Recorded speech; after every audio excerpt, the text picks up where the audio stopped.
Monsieur l'ambassadeur du Royaume pas du Danemark, du Royaume des Pays-Bas. Je suis désolé que le Danemark ne soit pas là parce que je voulais célébrer aussi en cette occasion la coprésidence et l'honneur que nous avons eu ensemble, le Danemark, les Pays-Bas et le Bénin, d'organiser la réunion de mai ici, la réunion mondiale de la jeunesse. Distingués invités, mesdames et messieurs, chaque année, nous avons l'occasion d'examiner ce rapport et je suis heureux aujourd'hui d'être encore là avec l'UNFPA pour célébrer la population et les données de la population dans le monde. Au fil des années, l'importance de ce rapport ne fait plus de doute. Il s'est révélé utile et pratique dans le cadre de la formulation de nos différentes politiques.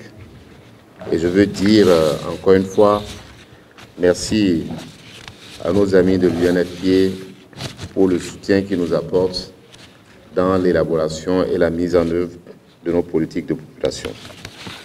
Mesdames, Messieurs, je suis heureux aussi de vous dire cet après-midi et de vous transmettre les remerciements et le satisfecit du Président de la République à l'occasion de la publication de ce rapport. Ceux qui resteront pourront écouter les progrès qui ont été accomplis par le Bénin dans ce domaine. Le représentant résident en a donné une idée tout à l'heure. Mesdames et messieurs, nous savons tous que la santé et les droits sexuels et reproductifs sont des éléments fondamentaux du bien-être humain.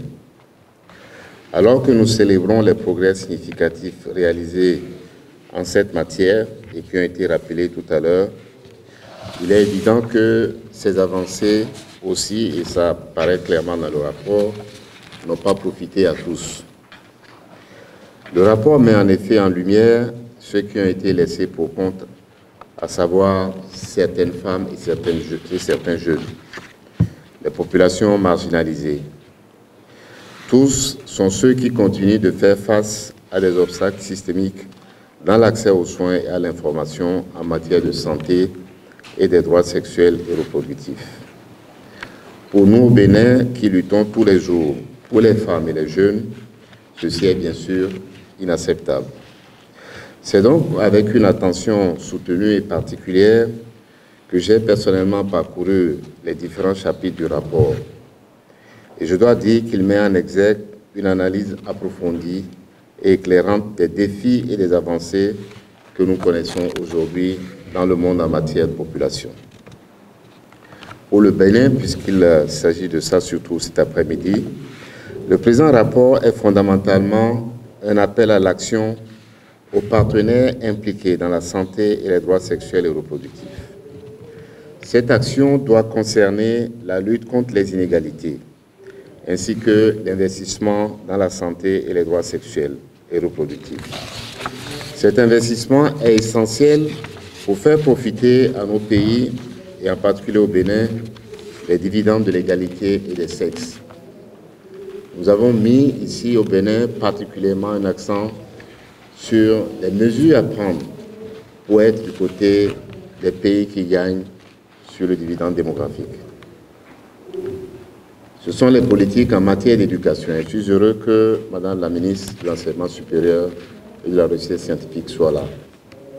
Et tous les efforts que nous faisons en matière d'éducation, les réformes comme les investissements importants qui sont réalisés, ont pour seul objectif de faire en sorte que cette éducation soit inclusive, mais aussi qu'elle permette à la jeunesse d'avoir des perspectives et un espoir d'être un jour parmi ceux qui seront les meilleurs dans ce pays.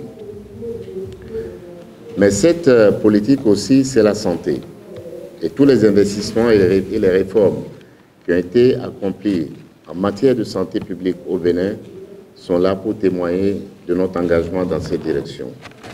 Les deux cumulés sont importants et ils sont le témoignage de ce que nous voulons faire en sorte que, effectivement, ce pays, le Bénin, soit du côté des gagnants en matière de dividendes démographiques. Pour notre pays, le Bénin, la réponse à l'appel à l'action est consignée dans le programme d'action du gouvernement et à travers notamment son pilier 3 qui porte sur la poursuite de l'amélioration du bien-être social des populations. L'engagement du Bénin en faveur de l'égalité, de l'inclusion, de l'éradication de la violence basée sur le genre et des pratiques néfastes sont au cœur de la vision du président Patrice Talon. Et le gouvernement, notre gouvernement, les a traduits dans plusieurs initiatives dont certaines ont été rappelées tout à l'heure. Le directeur général des politiques de développement va les rappeler et insistera là-dessus à l'occasion de sa présentation tout à l'heure. L'ambition de notre gouvernement, telle que portée par ce programme d'action, est de bâtir une société plus juste et plus inclusive. Et à ce titre, les programmes de microcrédit, d'assurance maladie universelle, des filets sociaux, la réforme concernant les espaces de protection sociale et la mise en œuvre du projet SWED sont suffisamment illustrateurs de notre engagement.